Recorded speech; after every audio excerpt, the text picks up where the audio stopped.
Hello everyone, this is Anuradha from Healing the Heart with Anuradha, and as promised in my Hail to the Kale video about my favorite way of making kale, I'm going to share with you my favorite way of making beets. Beetroot, yes, beetroot everyone.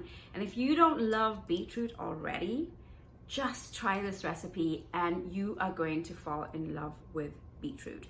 So I'm excited to share this recipe today with you because these particular beetroots come from a garden that grows right here in our community. So I'm very excited.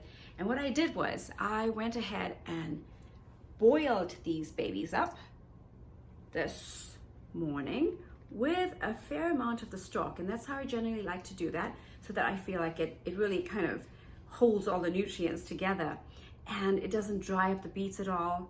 Even if I use it the day after, 2 days after, it feels really, really nice and fresh. So, very quickly kind of slide off the peel and get this ready. And this particular beets, I just went ahead and sliced it because I want to be able to use these beets the way I prepare these beets in various, ways. So you can chop it up into chunks and pieces or cubes or whatever, depending on the dish that you want. For my purposes today, I went ahead and sliced it. So I always have beets in my fridge. It's something that's always in my shopping list. And particularly when I've maybe not made some intelligent choices in terms of eating, and I've kind of been indulging a little bit, I always go to ground with beets. It's like my go-to vegetable. Either I grate it up and put it raw into my salads, or I generally tend to boil it and then to just add it to whatever I'm cooking for the day. But this is the way that I love to have it. This particular way is so versatile. If you make up a big batch like this, you could just have it with a bowl of basmati rice, white rice, red beets. It's so beautiful. It's just so tantalizing to the eyes, and what to speak of the taste with this, fluffy white basmati rice and this kind of very tangy beets. I also could put this into my beet salad. In general, I just use plain beets in my beet salad, but recently I've been putting these tangy beets into my beet salad, or I use it as layering into any vegetable stacks that I'm doing. So maybe I start with some rice, some sweet potato, some of these pickled or tangy beets, followed with some greens. I also have been including slices of this particular way into sandwiches, and it just gives this surprise to a sandwich, like you just get this tangy taste. So I hope I've intrigued you a little bit or piqued your interest into how to make these beets. So let's just go ahead. Like I said, I went ahead and sliced these beets. This particular recipe calls for a lot of Thai inspired or Asian inspired condiments, which I absolutely love. So I start off with some lime. I love having limes in my kitchen. I always have them. And I went ahead and used this nifty little thing here, this little squeezer, and I squeezed a bunch of limes. These have already been squeezed, but I'm just getting a few in. What I like to do is put, one on top of the other. They're very well washed, of course, and then try to get the most out of it. So I'm going to include the recipe at the bottom in the comment section. Just wanted to show you this really cool instrument and how easy it is to try to get the most out of your beets. Okay, so to go ahead and just share the ingredients with you, I am going to use some really good tamari or soy sauce, some chili flakes, white miso, of course, like I said, the lime juice, and one of my favorite ingredients is rice vinegar, sweet rice vinegar. I just love that stuff. Okay, so the first thing I'm going to have to do, like I said, I'm going to include the recipe at the bottom, is go ahead and give the miso, with a couple tablespoons of water, give it a little bit of a nice quick stir. So I go ahead and just kind of pummel it down like this until I get a nice smooth paste. Don't need a lot of water, just a little bit. And then pretty much all of my ingredients are ready to go. So put it on a nice hot stove.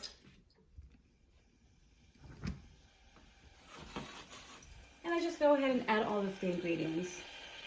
Some chili flakes, soy sauce, a little pinch of salt, the rice vinegar,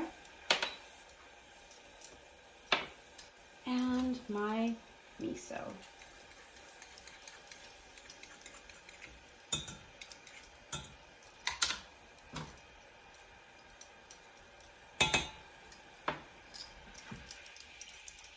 And give this a quick and the way this smells really, really wonderful. So this is kind of what it looks like. And then it's on a medium flame, hike it up a little bit, and then I throw in my beets. As you can see, I slice these. I'm gonna hike up the heat a little bit for you here.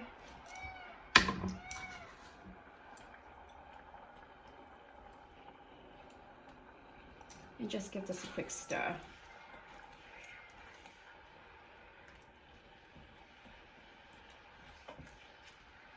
Already the beets just went ahead and overpowered this particular paste, and it's changed the color to this gorgeous pinky red. So I'm gonna let that boil a little bit.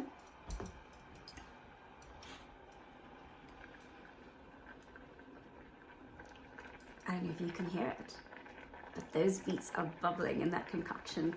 So those particular spices, you know, the kind of tart and sour flavor of that lime juice with that really delicate lime, just I can't even speak too much about lime, in addition to the soy sauce. I love using a little bit of sauce, a little bit of salt with my soy sauce, so that I don't have, you know, it's not too salty and it doesn't have like that sour, too much of that sour of the soy sauce, but it still has that a little bit of that kick. And of course, red chili flakes. Just a little pinch of red chili flakes takes it to another level. Beets, just by nature, are really sweet, so it can handle the little kind of sassy, spicy flavor of the red chili flakes. You cannot miss the chili flakes. So as you can see, it's totally boiling up a storm there. And what to speak of miso? Miso, I love including miso in as many things as I can. It's just, you know, such an amazing fermented superfood that you can include in your diet. So this is boiling up. It's also thickening. It has a fairly thick feel right now. And I'm just gonna boil it up like this until most of the water, not all of the water, but until most of the water has been boiled away.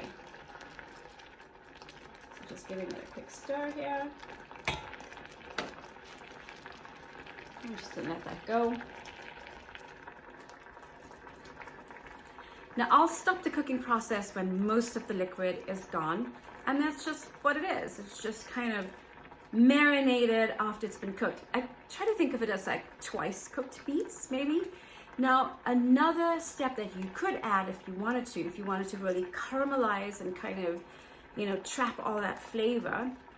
Generally, I save that for special occasions when I have a little bit of extra time and I kind of want to, you know, really deepen the flavor of the beets even more. But trust me, this particular way is just absolutely incredible. I go ahead and put it on a baking tray, on a, you know, with some parchment paper or a sill pad, or that just using parchment paper and a sill pad just helps me avoid having to oil the pan. So I really like one of those two. Kind of spread it out on a sheet, and then I bake it at like 400 degrees Fahrenheit for about 7 minutes or so. And what happens is that the beets really kind of, you know, shrink up and crinkle a little bit, and it really has a very explosive flavor. But like I said, I don't mind just having my beets like this. So when I actually throw it into the oven, then it's my thrice cooked beets, you know.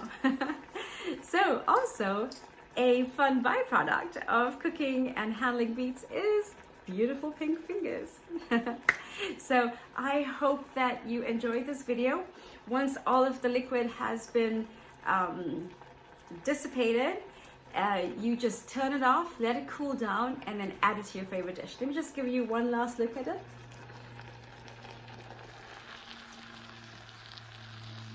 It's already very thick, as you can see. And at this point,